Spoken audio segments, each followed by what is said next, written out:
I never thought a single night could redraw the map of a marriage, but it did. My name is Alohan Hart.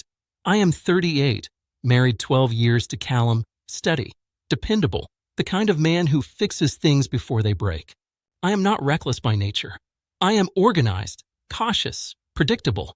That is why the invitation unsettled me the moment it arrived, slipped into a group chat I barely used, sent by a woman I knew only through a coworker's cousin. No address, no public event page, just a time, a dress suggestion, and a sentence that said, "Keep it discreet." I told myself it was harmless. A private gathering, adults only, nothing illegal, nothing scandalous. I told myself Callum did not need to know because I barely knew myself what it was. That rationalization came easily, which should have warned me. On the night of the party, Callum worked late, the kind of late he always worked, the kind that never raised alarms.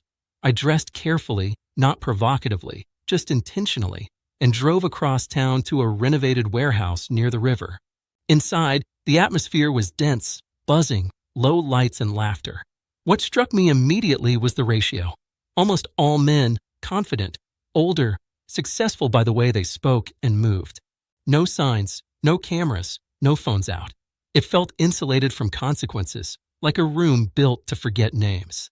I stayed near the wall, nursing a drink, talking about work, weather, travel. Nothing crossed a line, yet the line itself felt closer than usual. I kept checking my watch. Time slipped anyway. At some point I realized I had not thought about Callum in hours. That realization landed heavier than any temptation. I left shortly after, early by their standards, late by mine, driving home with the windows down as if fresh air could erase a choice already made. When I pulled into the driveway, Callum's truck was there. He was supposed to be home after midnight. He was waiting in the kitchen, calm, not angry, which was worse. He asked where I had been. I hesitated, then told the truth, mostly. A private party, co-workers of acquaintances, nothing dramatic.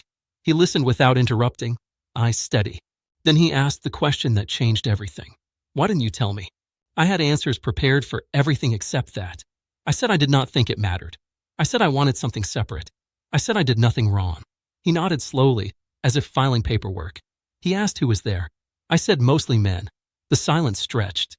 He thanked me for being honest, told me he needed air, and stepped outside. That night we did not argue. We slept in the same bed without touching, strangers sharing space. The next morning Callum made coffee like always, packed his lunch, kissed my forehead. Normality returned too quickly, like a curtain drawn over a stage still set for tragedy. I told myself it would fade. It did not. Over the following weeks, Callum changed in small ways. He stopped asking how my day was. He began working out again, early mornings, headphones on, focused. He moved money from our joint savings into an account I could see but not touch. He was polite, distant, efficient. When I asked what was happening, he said nothing, just reorganizing. One evening, I found an envelope on the counter with my name written carefully. Inside was a list. Not accusations, not threats, just boundaries.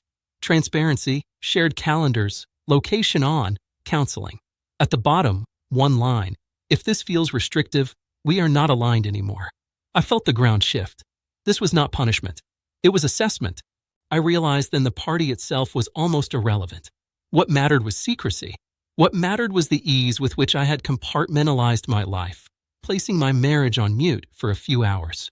Callum had not yelled because he was measuring trust, measuring risk, measuring whether the woman he married still existed. I agreed to everything on the list, not because I was cornered, but because I finally understood the cost. Counseling was brutal in its quiet way.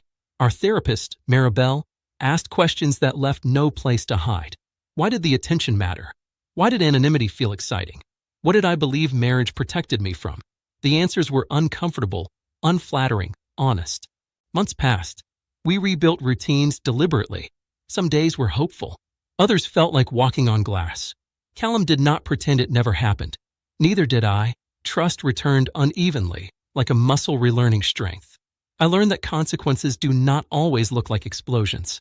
Sometimes they look like checklists and calm voices and a man deciding whether to stay. I still think about that night, not with longing, but with clarity. I went to a hidden party full of men my husband did not know about. Nothing explicit happened. Everything important did. The night changed because it revealed who I was willing to be when no one was watching. The real work started after, in the light, where choices echo longer. Today, our marriage stands, altered, more fragile, more honest. I do not keep secrets anymore. I learned that privacy and secrecy are not twins. One protects dignity, the other tests love, and love, I found, always notices the difference. There is a temptation to frame this as a warning or a confession, but it is simply a record. I am not proud of the night, yet I am grateful for the mirror it held up. Callum never asked me to beg. He never demanded penance. He required alignment. That distinction mattered. It taught me that commitment is not surveillance. It is consent renewed daily. If I sound measured now, it is because recklessness lost its appeal. Stability earned its weight. The party faded. The lesson stayed. And every ordinary evening since has felt earned, chosen, and quietly accountable. I choose presence over mystery, truth over thrill, partnership over lonely applause always.